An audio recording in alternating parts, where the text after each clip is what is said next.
Salut les amis, j'espère que vous allez bien. On se retrouve aujourd'hui pour une nouvelle vidéo où on va parler de l'un des plus grands mystères du premier film Jurassic Park.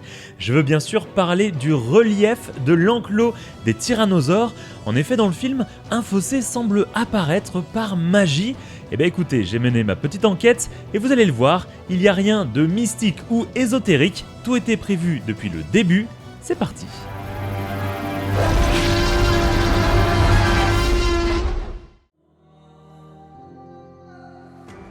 L'un des éléments les plus troublants du premier Jurassic Park est sans nul doute l'enclos du tyrannosaure. Alors que le courant a été coupé par Nedry, au moment où les visiteurs croisaient à nouveau l'enclos de Rexy/Roberta, la T-Rex va profiter de ce coup du sort pour s'échapper. Après moult rebondissements, allant de l'éclairage de Lex à la sortie de Grant ou de Malcolm, on peut découvrir avec stupeur un énorme fossé.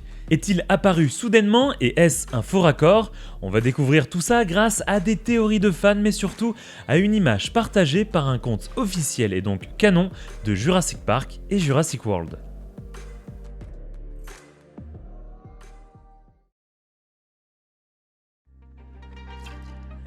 Tout d'abord, reprenons la scène en détail.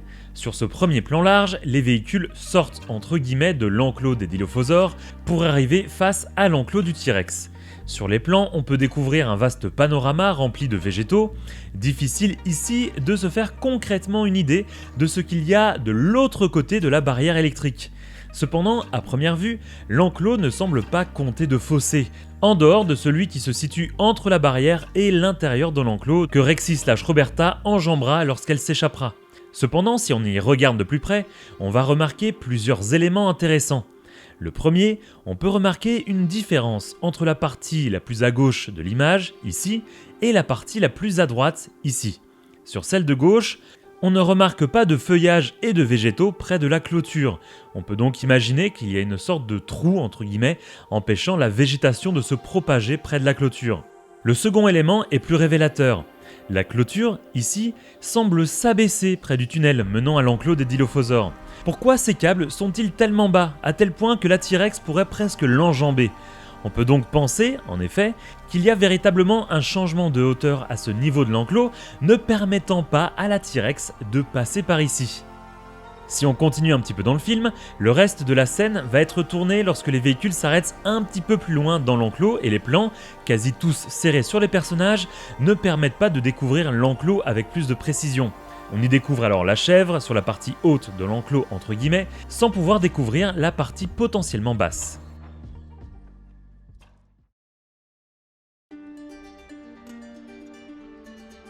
À la nuit tombée, alors que Nedry s'enfuit à bord de sa Jeep, les véhicules s'arrêtent une nouvelle fois devant l'enclos, mais cette fois-ci en direction de l'enclos des dilophosaures.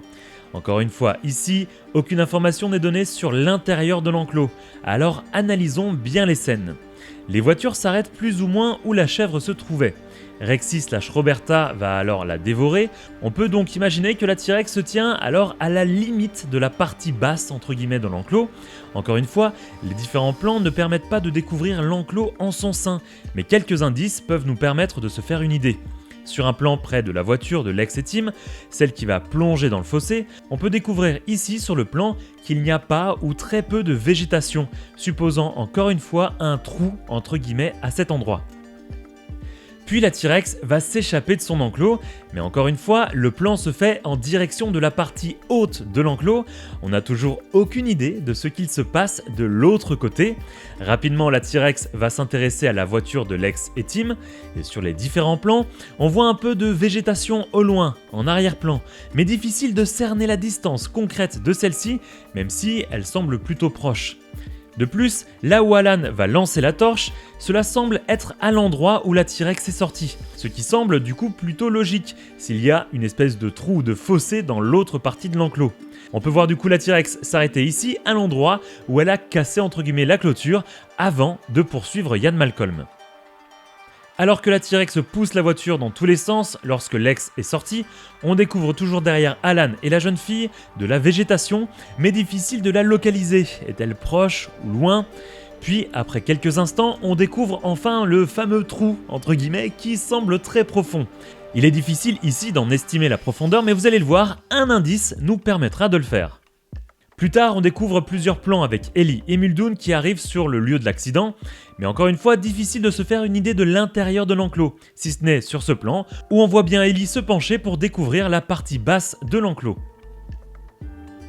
Ainsi, avec les différents plans et le montage, ce large fossé semble apparaître comme par magie. Cependant, avec les différents indices donnés sur cette première partie de vidéo, nous pouvons tout de même penser qu'il y a bien un relief entre guillemets sur la partie la plus proche du tunnel et que même si ce fameux fossé semble apparaître mystérieusement, il semble toujours avoir été là. Avant d'aller plus loin dans cette vidéo, si cette vidéo vous plaît, n'hésitez pas à vous abonner à la chaîne et à activer la cloche pour ne louper aucune de mes prochaines vidéos, à commenter, liker et partager cette vidéo sur vos réseaux sociaux, ça aide la chaîne à se développer. Et également, si vous voulez aider un petit peu plus la chaîne, n'hésitez pas à cliquer sur l'onglet rejoindre sous cette vidéo pour avoir accès à des avantages exclusifs sur la chaîne, ou bien à visiter la boutique officielle Jurassic Smash. Merci encore une fois à tous d'être de plus en plus nombreux et nombreuses à chaque jour à suivre la chaîne et mes différents réseaux sociaux, ça me fait vraiment plaisir.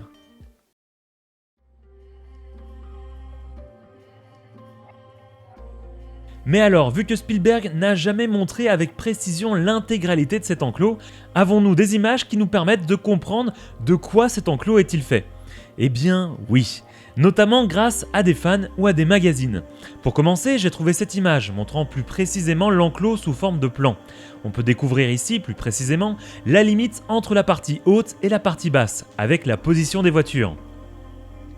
Une autre image, provenant d'un magazine, et cette fois-ci en 3D, montre également la scène sous un autre angle, et là, tout prend son sens.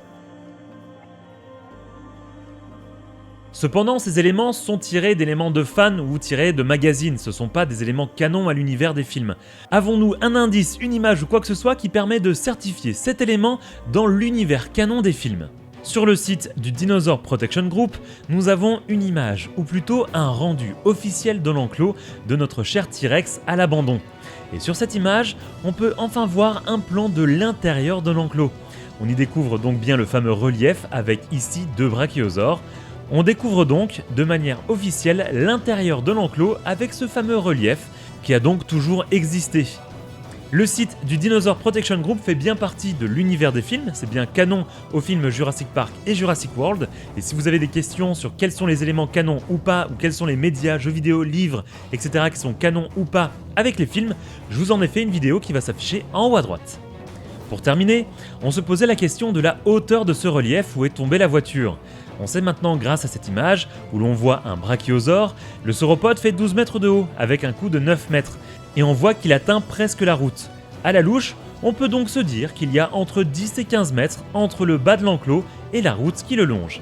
Et voilà les amis, vous en savez maintenant un petit peu plus sur cet enclos des tyrannosaures. Nous on se donne rendez-vous très prochainement pour une prochaine vidéo sur la chaîne Jurassic Smash. Salut à tous!